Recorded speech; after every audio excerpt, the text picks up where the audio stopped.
قتلتني تلك القنوات، فتحت لي باب الشهوات، زينت السوء بألوان، فغدوت أسير النظرات، فغدوت أسير النظرات. قتلتني تلك القنوات، فتحت لي باب الشهوات، زينت السوء بألوان، فغدوت أسير. Honorable professeur, j'ai une remarque et j'aimerais avoir un éclaircissement quant à cette remarque. Je ne suis qu'un pauvre ignorant, à un stade bien plus bas que le bas que nous connaissons. Alors, très cher professeur, seriez-vous d'accord avec moi lorsque je vous dis que nos sœurs tombent enceintes, et ce dans l'illicite, dans le haram, ou bien même encore qu'elles se font aborder par des frères, par des hommes qui s'amusent à discuter avec elles via SMS, via Facebook, via d'autres moyens de communication, et bien sûr en leur promettant le mariage.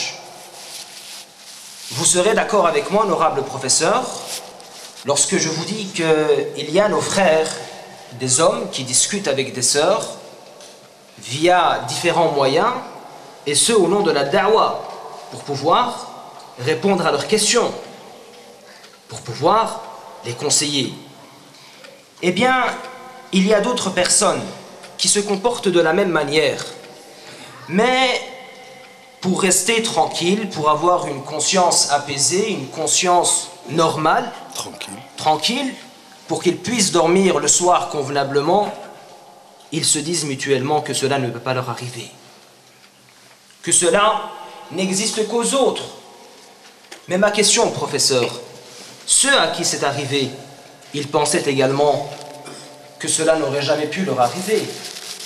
Quelle est votre remarque et votre conseil pour cela, professeur Ahmed Sekaki, Hafidakallah?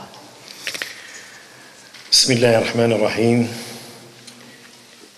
Alhamdulillahi Rabbil Alamin. السؤال ديال ولدي إلياس يقول لك على أن باسم الدعوة شي ناس يعني تيديروا راسهم دعاة، وباسم الخطاب اللي تيوقع بينهم وبين بعض النساء تيسقطوهم في الحبائل ديالهم، إلى درجة أن كاين منها اللي مسكينة تتسقط وتتحمل وتتبقى واحلة هذه الأمور هذو. كاين بالعادة الطرق تيستعملوها بعض الدعاة أو ما يمكن تسميتهم بالدعاة، لأن حاشا لله داعية لله أن يكون تيتوصف بهذا العمل اللي كل الله يحضر السلامة وسخ كله، هذا من جنود الشيطان ماشي داعية على الإطلاق. ثم كاين كما قال الأخ إلياس كاين اللي كتقول هي عمرها ما يوقع لها هادشي، عمرها ما تطيح في هذه الحيلة هذه، وعمرها إطلاقا ما كيف كنقولوا باللغة ديالنا الدارجة يتفلى عليها شي واحد ولو يكون كيف ما كان، ولكن تطيح فيه. Alors pour répondre, pour donner, disons, une remarque en tant également que partenaire avec toi dans l'ignorance, c'est que j'ai dit au cours de ma prestation, et je m'adresse uniquement à la fille en l'occurrence, sache très bien que Shaitan, il est là et il cherche à te montrer le mensonge habillé de la vérité. Oui, je consulte un daïa, je consulte un frère. Il faut qu'il y ait des limites. Je le consulte comment, quand et par quels moyens? Et si ce daïa me dit bah, il faudrait que j'écoute très bien ta question, organisons un petit rendez-vous chez moi ou ailleurs, tu n'as rien à faire avec sa da'wa. Si quelqu'un, à travers le téléphone, à travers les SMS ou directement, essaye d'insinuer quoi que ce soit, en parlant par exemple d'un da'iya, il va te dire Masha'Allah, al-hijab, nshar alik wahad nour, il a dépassé les limites. Quelqu'un qui te dit n'importe quel mot qui éveille en toi un certain instinct, fais très attention. Fais très attention et sache très bien qu'il y a Allah qui est en train de t'observer. Ne te donne pas gratuitement et bêtement à n'importe quelle personne. Non, une fois l'acte de mariage, au sein de ta famille,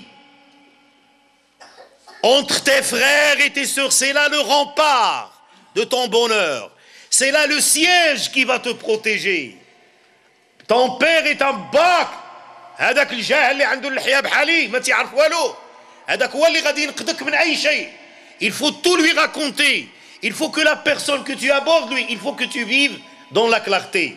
Rasul sallallahu alayhi wa sallam t'a assimilé à une coupe de cristal que tu ne dois pas toi-même contribuer à la briser. Tu es quelque chose de noble. Tu es la sommité de la société. Si ma foi tu donnes libre cours à ton instinct, en écoutant soit Daïa ou soit un jeune ou soit n'importe qui et tu rigoles et tu es là dans la perte, c'est lui. Lui, il va sortir indemne de ce problème-là. Nous n'avons pas, nous, dans notre communauté, et malheureusement ça existe, dans notre religion, j'allais dire, les filles mères. Ça n'a jamais existé dans notre... Nous avons des mères avec un mère et un père. Nous avons une relation sexuelle qui se base sur le mariage, sur l'acte. Le père est là, la maman est là, la famille est là, tout est au courant. Et à ce moment-là, je suis, walillahi alhamd, dans l'obéissance et dans l'adoration d'Allah subhanahu wa ta'ala. Et ne crois pas que tu ne vas pas tomber dans ce piège. Et loin de là. Si tu ne fais pas attention, tu parles et tu es là dans la société, tu ne vas pas t'écarter. Soit à l'université, soit dans son travail. Mais non. Mais à chaque fois qu'une personne dépasse la ligne rouge, c'est-à-dire qu'il commence à piétiner, à parler de ton physique, à parler de ton odeur, à parler de tes études, à parler de quelque chose qui, ma foi, n'est pas tout à fait de son droit, parce qu'il n'est pas ton mari, sache très bien qu'il a derrière la tête une chose énorme. Et une fois qu'il te salit, qu'il te souille, il va te rejeter. Même le plus grand vulgaire, le plus grand dévergondé au monde n'accepte pas une fille qui a été déjà touchée, soit par lui, soit par une autre personne. Allah subhanahu wa ta'ala, dans la relation conjugale, il nous a donné les balises, il nous a montré le chemin, et Mohammed sallallahu alayhi wa sallam nous a... Il ne faut pas que tu sois, je m'excuse du terme, que tu deviens un WC pour toute personne. C'est quelque chose de noble. Ne te compare pas à quiconque. Tu es une fille musulmane. Si tu ne veux pas rester musulmane, fais ce que tu veux. Mais si tu dis Ashhadu an la ilaha illallah wa anna Muhammad Rasulullah, que tu sois voilé ou non voilé, que tu es dans la... Mais tu es musulmane, sache très bien sauvegarder la précieuse des choses pour toi, pour ton père, pour ta famille, pour la communauté musulmane, à savoir ton honneur. C'est la meilleure des choses que tu as à sauvegarder. Mais si tu désires avoir des bâtards, au nom de la liberté sexuelle, au nom de je ne sais quoi, et tu te cartes de la religion, et tu oublies radicalement que tu es la mère, que tu es, c'est-à-dire la pierre angulaire de la famille, que tu comptes mieux que quiconque dans la famille, et tu te donnes gracieusement comme ça au premier venu, eh bien, dis-toi bien, ma fille, que tu es dans la déroute et que tu es en train de contribuer activement à la destruction de ton avenir et à l'avilissement de ton honneur, et c'est toi, et toi seul, qui va subir les conséquences. Que Dieu vous en préserve. Qu'Allah yahfad bnatna min kull had al-ashrar wa min kull had al-nas. Soyez vigilantes. Soyez vraiment prudentes, soyez éveillés, vivez dans la communauté, vivez, étudiez, faites ce que vous voulez, mais soyez sur vos gardes. La femme musulmane, elle est faite pour être épouse selon hadith Rasulullah sallallahu alayhi wa sallam. Il ne faut pas que quelqu'un te touche, ou quelqu'un te parle, ou que quelqu'un te fasse des compliments, et tu dis il est gentil, il est ceci. Non, non, non, non, non.